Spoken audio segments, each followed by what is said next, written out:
Hola, amigas. Welcome back to another episode of Modern Latina in Midlife.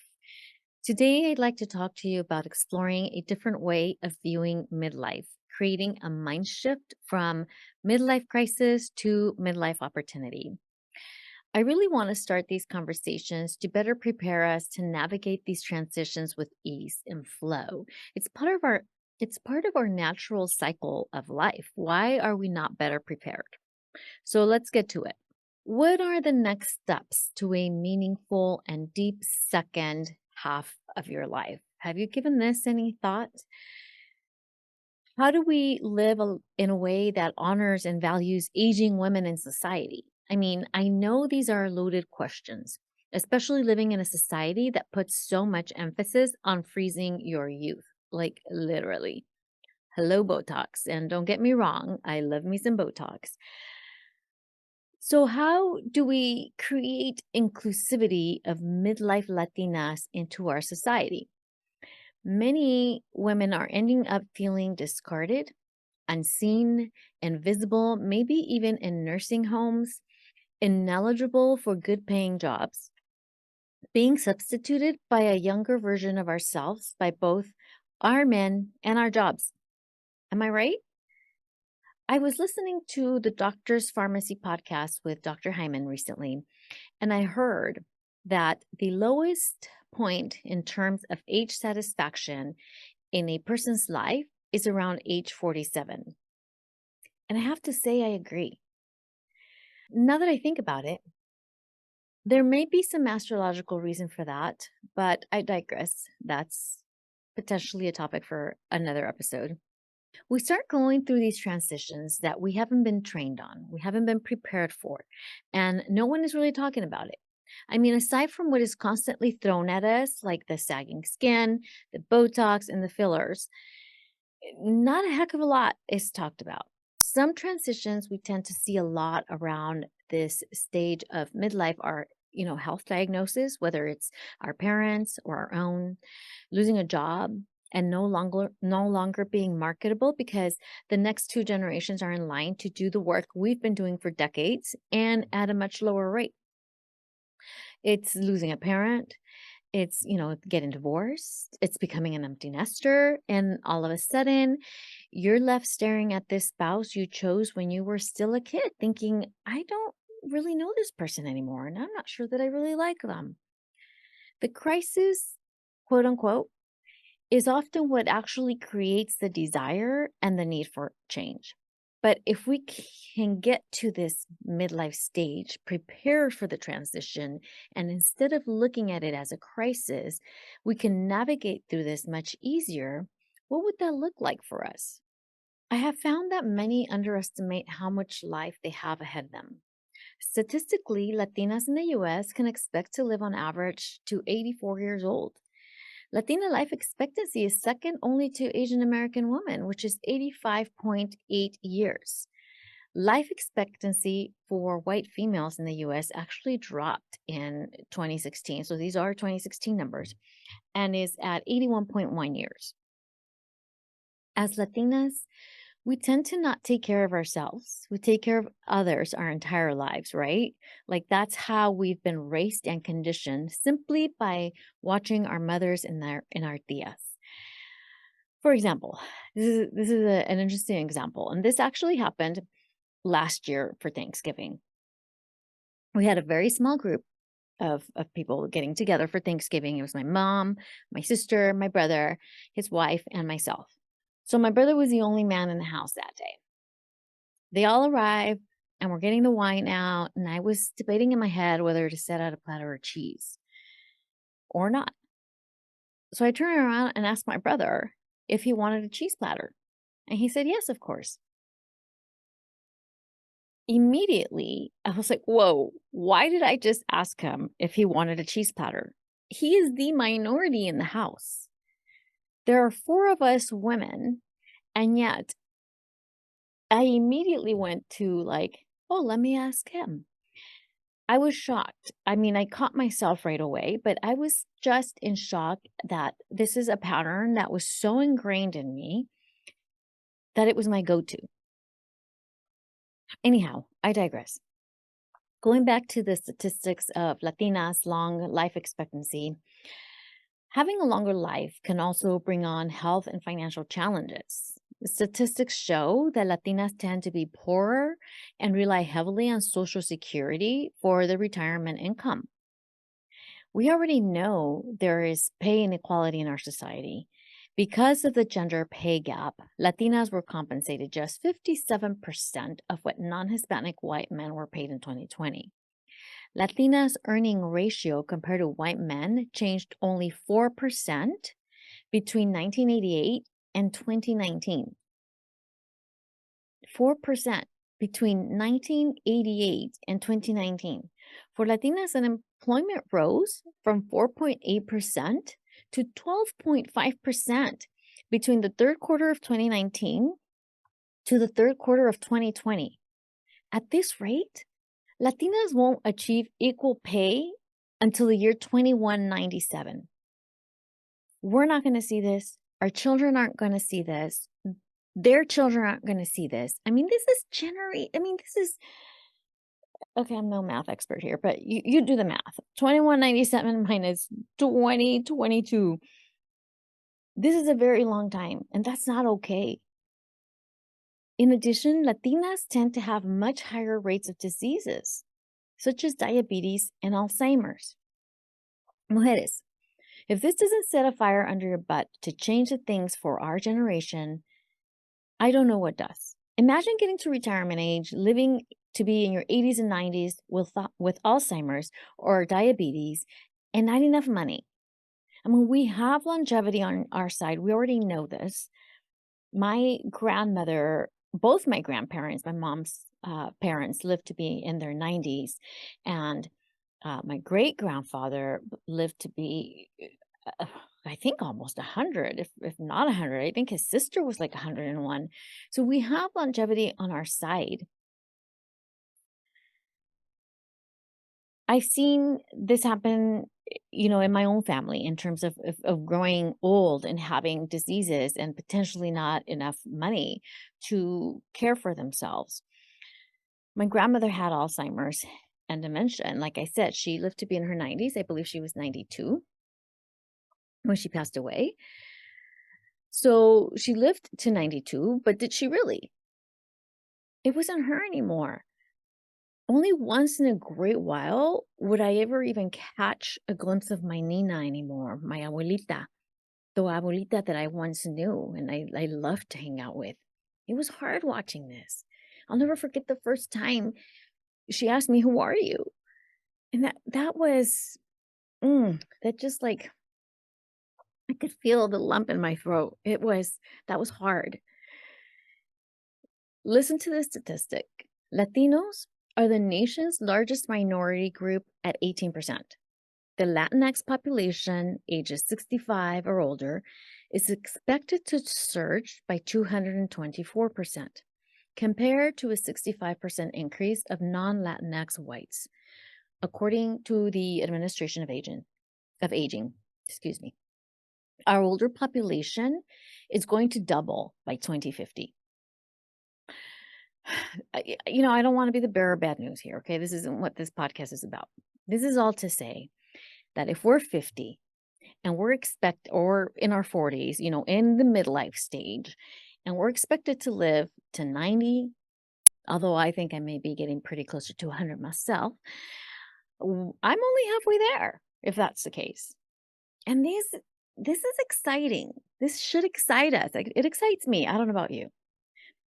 I was seeing this man a couple years ago. He's a couple years older than me. So he turned 50 in 2020, I believe. I asked him what he was looking forward to in the next 10 years of his life, and for the rest of his life, for that matter. And he said retirement. Of course, right?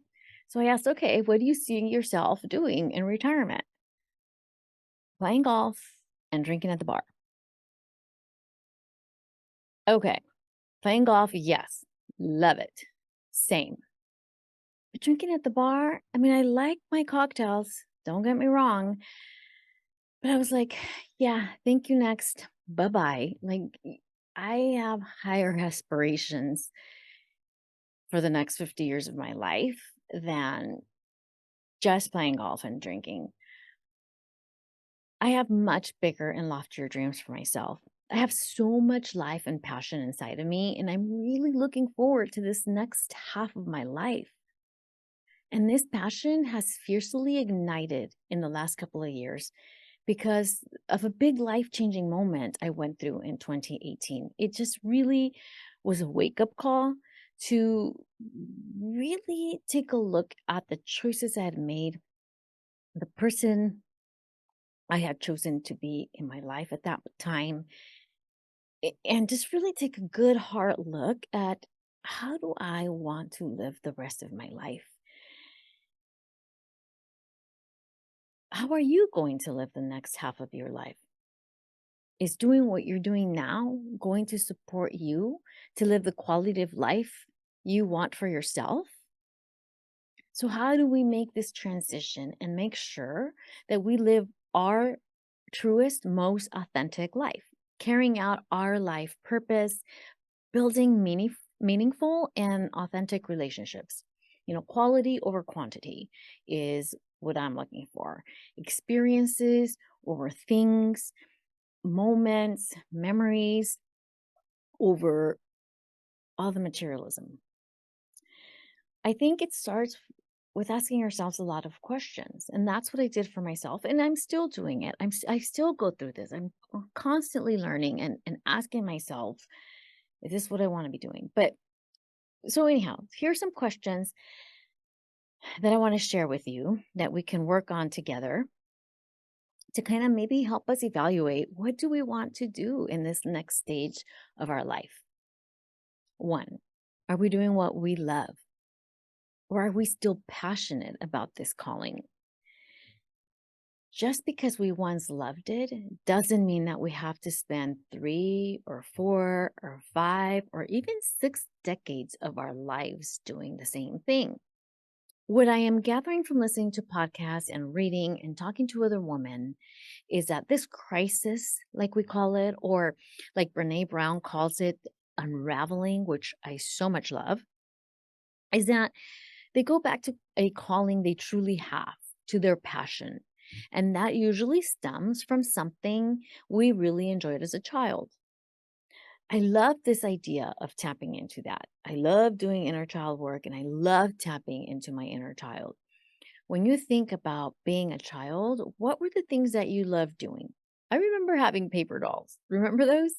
I would draw and cut out clothes for my paper dolls. My love for fashion started very young.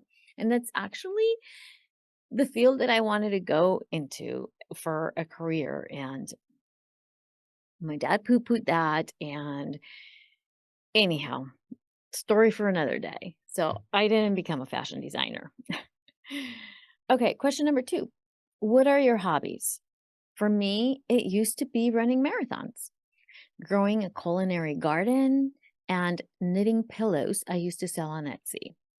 That was just 4 to 5 years ago, and none of those are happening anymore. My hobbies now include hiking, where I also found a whole new group of amazing friends, most of whom are navigating this midlife stage as well. And that's been one of the most refreshing things that has happened to me in the last couple of years is finding this group of friends at almost age 50. Like it is so hard making good friends. And this is a group of, I don't know, 20, 19, 20 people, a handful of women my age hitting this third stage in our life. Many are empty nesters, and we're just experiencing this is where we're having these conversations. This is where I'm starting to like have these conversations of like, what is happening? What is this? Like, I'm feeling all emotional. Like, I can't believe the PMS levels. And that's where this idea of starting this podcast was reinforced. I can't say that that's where the idea ignited because I've definitely been thinking about this for a while, but that's where it really became reinforced. I'm like, oh, okay. And it's interesting to hear them say, oh, my mom didn't talk to me about this. She didn't tell me this was going to happen. She didn't prepare me for this. And it's all those same conversations. Anyhow, all that to say is that at our age, we still can find our close knit group of friends that are going through the same things and are like minded and are wonderful and authentic. It's not too late. Going back to my hobbies is hiking. We do major hiking, and I'm talking like we're doing like Angel's Landing in Zion and the Narrows and like hiking the Grand Canyon and Mount Wilson. And, we're hoping to train for Mount Whitney for 2023. So this is really an active group of women. These are not things that I ever saw my mother do at my age or hell at any time, to be completely honest. Golf is one of my latest hobbies as well. Never had much interest in it until the pandemic came around and golf was about the only thing opened for business. I took lessons and I got hooked.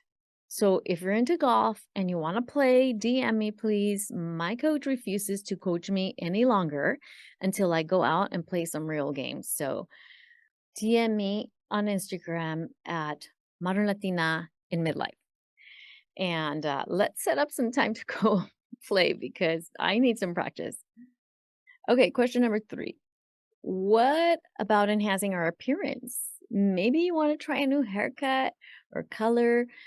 Go through your closet and toss what doesn't fit, needs repairs, is way out of fashion. Invest in a few classic pieces and have fun. I've been enjoying Rent the Runway monthly membership. I love it. I get to try on beautiful, high quality pieces I otherwise would not spend money on. I get to try the latest trends and fashions and colors and swap it out for another set of clothes. So I do the 8-month or the 8 items a month program. I get 4 pieces at a time. Okay, I'll confess, sometimes I throw in a fifth for a small upcharge. I pick from coats, dresses, pants, even handbags and accessories and sunglasses. And I get to wear them as many times as I want, and then I can swap them out for another set of 4 or 5 items. So this happens twice a month. So it's a total of like 8 items um, every single month. If I have an event or a vacation coming up, then I get pieces for those occasions, and they have the most beautiful high-end cocktail dresses. That's actually how I started, is by renting cocktail dresses or formal dresses for like weddings and events that, you're going to buy this one dress and spend hundreds of dollars on it and never wear it again. Well, at Rent the Runway, you can rent dresses from $200 to $1,500 dresses for a minimal cost, like $50, $80 a month. Or if you do the membership program, then it's just part of your membership. Anyhow, I'll link it in the show notes. So if you want to take a look at it in full transparency, yes, it is an affiliate link, but I would tell you about it regardless. I highly recommend the service. I love it. I think it's a great way to have fun for really a minimal investment. I mean, I think you can do a trial for like $79 a month or $99 a month, something like that. And I think I pay like $145 for like 4 or I'm sorry, like 8 or 10 pieces a month. And I just love it. I think I would spend that money on just random shit anyways. So, I love the fact that I can just get all kinds of beautiful pieces and coats and fun things and just really have fun with it. Anyhow, question number 4. Ask yourself, what are those dreams you never acted on? Was it going back to school? Please don't say it's too late. We have half of our life ahead of us.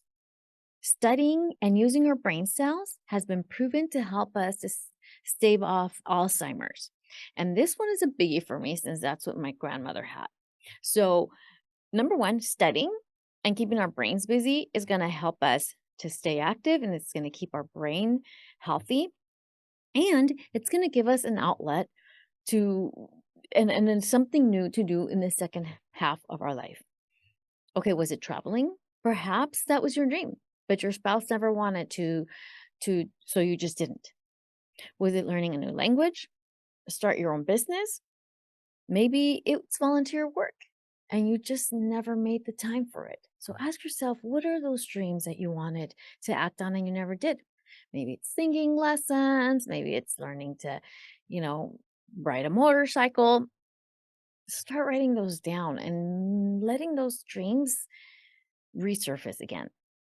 Number 5, ask your friends. And I haven't done this yet, but I'm going to do this just as soon as I'm done recording this episode. I promise you, I'm going to text my friends. Ask your closest friend, the people closest to you. Number 1, what do I do best with the least amount of effort? And number 2, when I walk in the room, what walks in? I heard this somewhere and I wrote it down, but I never went forward with it. So I'm inviting you to join me in doing this exercise this week and see what you discover about yourself. I think it'll be really cool. Let's do it. I'm going to do it. I'd love to hear what your friends said. Um, Maybe I'll do an episode on what my friends said. I may be shocked. Okay, question number 6. Take inventory of your circle of friends. Is it time to purge? Do a little spring cleaning? When you're around your friends and family, how do they make you feel? Are they encouraging? Are they where you see yourself going? I get it. Con la familia, we can't exactly trade them for a new family, but we can't limit the amount of time that we spend with them and set boundaries if they don't support us or the lifestyle that we see for ourselves. And that's a hard one. I get it. I mean, I've heard from friends who have taken on new hobbies and their families aren't very supportive, and that's hard to swallow. But you're the one that has to live with you and your choices. I'm the one that has to live with me and my choices. So if people don't want to be around that, or if people are gonna like, you know, be hard on me about it, then I'm gonna limit my time with them. And it's hard and it's sad to think about losing those friends or members of our family that aren't supportive. If your friends aren't supportive, again, maybe don't hang out with them so much. We all have that friend that is constantly complaining about being stuck in the same place for years, whether it's not being able to get over a lost relationship or constantly complaining about their job or even complaining about their husband. But then they're not doing anything about it. And by doing something about it, I don't mean, divorce. I mean working to make the relationship better. Or what about that friend that is always saying, I can't afford that? I'm broke, yet continues to make the same financial choices that got them there to begin with. Maybe this person is you. It's time for us to reevaluate ourselves. Do you want to be around these people or continue these patterns for the rest of your life? So, these are some topic questions that I invite you to start asking and exploring along with me. I'm doing it as well. I don't have the answers by any means. That's not what I'm doing this podcast for. I'm just a modern Latina trying to figure out what these transitions are and facilitate transitions for other women like me. Like we can do this together. Let's build community. Let's support one another and empower each other. My intention is that this episode has made you think and has sparked some ideas. Life is only just beginning at midlife, and it doesn't have to be a crisis. It can be an amazing opportunity to live our most authentic lives. It's not too late. I mean, here I am hosting a podcast. You have no idea what it took for me to hit record. And I'll have to share about this in another episode. But this has been years in the making, believe it or not, this little podcast of mine. And you are worth living your best life for this second half of your life as a modern Latina in midlife. One of the things I want to do in these podcast episode is add one thing I'm loving this week. One discovery, something I'm enjoying, be it a product, a program, a book, a show. So the one thing I'm loving this week is Rent the Runway, of course. And I've already shared all about that. So I'll just link that in the show notes. Feel free to DM me on Instagram at Modern Latina in Midlife or email me at modernlatinainmidlife at gmail.com with what came up for you and any topics you might want to discuss. If you're interested in having a little charla with me here on the podcast about any topics, hit me up and let's make a plan. Let's do this. Thank you for being here with me and for sticking around to the end of this podcast episode. And I look forward to having more conversations with you. Hasta la próxima, amigas.